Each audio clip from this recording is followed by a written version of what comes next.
Capítulo 11. Após o jantar, Elizabeth subiu até junto da irmã e, certificando-se de que esta se encontrava bem agasalhada, acompanhou-a até o salão, onde ela foi acolhida pelas duas amigas no meio de manifestações de grande prazer. Elizabeth nunca as vira tão amáveis quanto naquela hora, que antecedeu a entrada dos cavalheiros. Elas sabiam realmente como conversar, faziam a descrição de uma festa com exatidão, contavam uma anedota com humor e descreviam com presença de espírito as pessoas com quem se relacionavam.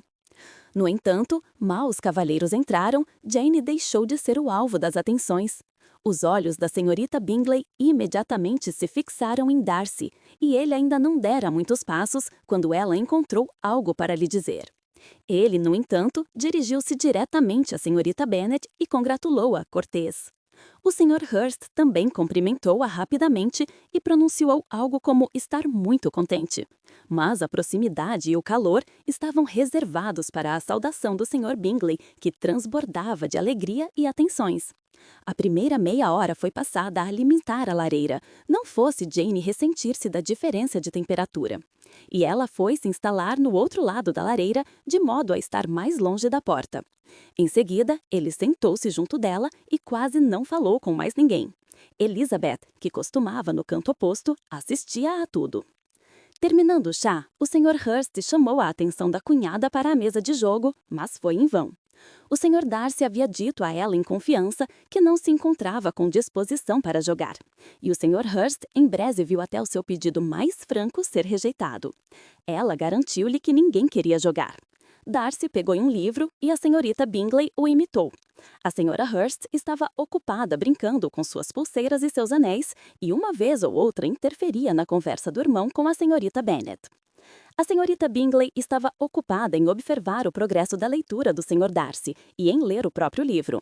Constantemente lhe fazia perguntas ou olhava para a página dele. Não conseguia, no entanto, atraí-lo para uma conversa, pois ele respondia de forma lacônica e, de novo, mergulhava na leitura. Por fim, praticamente exausta pelo esforço despendido em tirar algum entretenimento do próprio livro, que ela escolhera apenas por ser o segundo volume do dele, deu um bocejo demorado e disse: "Que agradável modo de passar a noite! No fundo, não há prazer que se compare ao da leitura. Basta ver a facilidade com que uma pessoa se farta de tudo que não seja um livro. Quando tiver a minha casa, vou me sentir perdida se não disposar de uma boa biblioteca." Ninguém lhe respondeu. Ela bocejou então, de novo, pôs o livro de lado e passou os olhos pela sala em busca de algo que a entretivesse. Ouvindo o irmão mencionar um baile para a senhorita Bennet, voltou-se repentinamente para ele e disse: "Charles, você está mesmo pensando em dar um baile em Netherfield?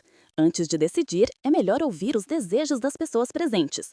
Muito me engano, ou para alguns de nós, um baile representará mais um suplício do que um prazer. Se está falando do Darcy, ele poderá retirar-se quando bem entender. O baile é coisa certa. Logo que Nicholas preparar sopa branca suficiente, começarei a enviar os convites." "Apreciaria infinitamente mais os bailes", replicou ela, "se eles se realizassem de outro modo e evitassem o processo habitual, que é muito enfadonho. Seria um acontecimento muito mais racional se, em vez da dança, se priorizasse a conversa. Seria, sem dúvida alguma, minha querida Caroline, mas dessa forma pouco se pareceria com um baile." A senhorita Bingley não respondeu e, levantando-se, iniciou um pequeno passeio pela sala. Tinha uma figura elegante e sabia como pisar, mas Darcy, a quem esta manobra era destinada, continuava impassivelmente mergulhado na leitura. A garota fez uma tentativa derradeira de chamar a atenção. Voltando-se para Elizabeth, disse: "Senhorita Eliza Bennet, convido-a a seguir o meu exemplo e dar uma volta pela sala. Acredite que é deveras reconfortante depois de estar sentada durante tanto tempo na mesma posição."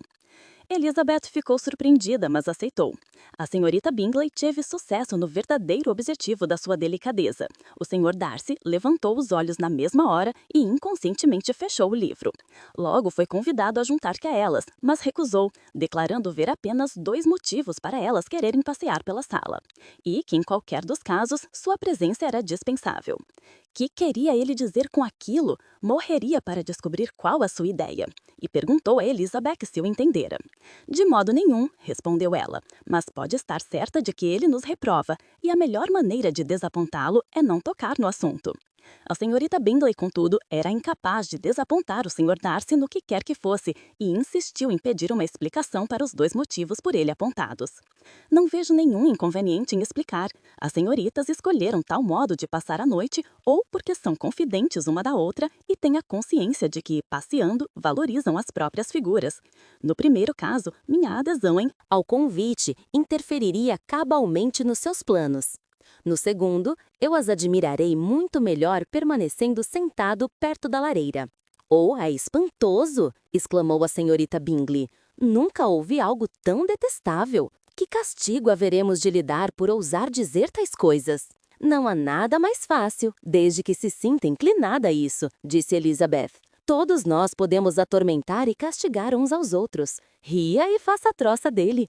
Íntima como é, deverá saber como proceder. Mas palavra de honra que não sei. Minha intimidade ainda não me ensinou tal coisa. Como se fosse possível irritar alguém tão calmo e cuja presença de espírito não desarma. Sinto que por aí não levaremos a melhor. Quanto a fazer troça, é melhor não nos arriscarmos sem motivo. O Sr. Darcy não serve como motivo de troça, exclamou Elizabeth. É uma vantagem incomum e espero que continue assim, pois seria para mim uma perda inestimável contar entre as minhas relações mais de uma pessoa assim. Adoro uma boa piada. A senhorita Bingley, interveio ele, exagerou um pouco. O mais sensato e melhor dos homens, ou antes, a mais sensata e a melhor das suas ações, pode ser ridicularizada pela pessoa cujo principal objetivo na vida é uma boa piada. Não há dúvida, replicou Elizabeth, de que existem tais pessoas, mas espero não ser uma delas. Nunca ridicularizo o que é sensato e bom. A loucura, o disparate, o capricho e a incoerência, confesso que me divertem, e sempre que posso, zombo deles. Mas suponho que são precisamente esses os defeitos que o senhor não tem. Ao contrário, ninguém está livre deles. Contudo, toda a minha vida me esforcei por evitar aquelas fraquezas que muitas vezes expõem ao ridículo uma inteligência superior, como, por exemplo, a vaidade e o orgulho. Sim, a vaidade é uma fraqueza, mas o orgulho será sempre bem controlado onde quer que haja uma verdadeira superioridade intelectual. Elizabeth escondeu um sorriso, e a senhorita Bingley interveio. Terminou o exame que aplica ao Sr. Darcy, suponho eu. Vá ao resultado a que chegou. Estou perfeitamente convencida de que o Sr. Darcy não tem nenhum defeito. Ele próprio admite isso sem rodeios. Não, disse o Sr. Darcy, nunca tive tal pretensão. Meus defeitos são muitos, mas nenhum de inteligência espero. Quanto ao meu temperamento, não respondo por ele. Meu temperamento poderia talvez ser classificado como vingativo. Minha opinião, uma vez perdida, fica perdida para sempre. Esse é um grande defeito, na verdade, concluiu Elizabeth. O ressentimento implacável é uma mancha num caráter. Mas o senhor escolheu bem o seu defeito. Nada tem que temer de mim. Creio haver em cada temperamento uma tendência particularmente má, um defeito natural que nem a melhor educação consegue vencer. E o seu defeito é uma propensão a odiar todas as pessoas. E o seu, replicou ele com um sorriso, é fazer juízo errado das pessoas de propósito. Vamos tocar um pouco, sugeriu a senhorita Bingley, cansada de uma conversa da qual que ela não participava. Luísa, não se importa que acorde o Sr. Hurst? A irmã não fez objeção e o piano foi aberto. Capítulo 12. Com a aprovação da irmã, na manhã seguinte, Elizabeth escreveu à mãe pedindo-lhe que mandasse a carruagem no mesmo dia.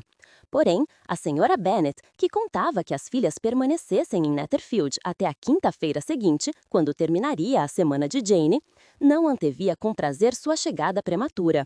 A resposta não foi, por conseguinte, favorável, pelo menos aos desejos de Elizabeth, que estava impaciente por ir para casa.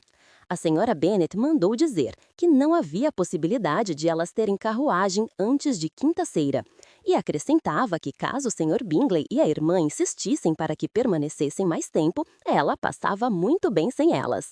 Elizabeth, contudo, estava resolvida a não permanecer nem mais um dia, assim como também receava que as considerassem abusadas por ficarem mais do que o tempo necessário.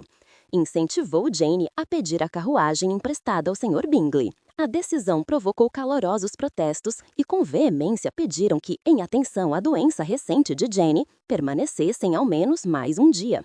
A partida foi adiada para a manhã seguinte. O dono da casa ficou consternado ao ouvi-las anunciar a partida e por várias vezes protestou persuadindo a senhorita Bennet da imprudência, visto que ela não estava completamente restabelecida. Jane, porém, mostrava-se obstinada quando sabia ter razão. Aquela novidade encheu o Sr. Darcy de alívio. Elizabeth já permanecera em Netherfield por tempo suficiente. Ela o atraía mais do que ele desejava, mas a senhorita Bingley, além de indelicada com Jane, estava muito ansiosa que a visita chegasse ao fim. Portanto, estava consciente de que se tal desejo tivesse outro fundamento, a partida das moças seria para ela uma confirmação ou destruição firme de um plano do coração, e ela falou ansiosamente da despedida durante todo o dia de sábado. Em uma das vezes que permaneceu sozinha com Elizabeth por meia hora, leu-lhe um livro e nem sequer olhou para ela. Após o café da manhã de domingo, ocorreu a separação tão desejável para a maioria. A delicadeza da senhorita Bingley com Elizabeth aumentou muito, assim como sua afeição por Jane. Ao chegarem em casa, não foram muito bem acolhidas pela mãe. A senhora Bennet andava muito aborrecida com a doença correta de se restaurar novo. O pai, porém, pareceu muito idêntico nas manifestações de prazer, não demasiado contente por tornar a vê-las. A conversa familiar havia perdido a maior parte do costume e encontrava-se embaraçada pela ausência da natureza humana de tempo em enunciar e um alinhado a estudo de novidades diferentes. Muito fora dito entre Catherine e Lydia, uma série de observações de uma moral pedinte, enquanto a anterior, vivida oficialmente se disse regimento, novidade, bem soldados castigados tinham-se da quartelária, espalhara-se a notícia do casamento próximo do coronel Foster.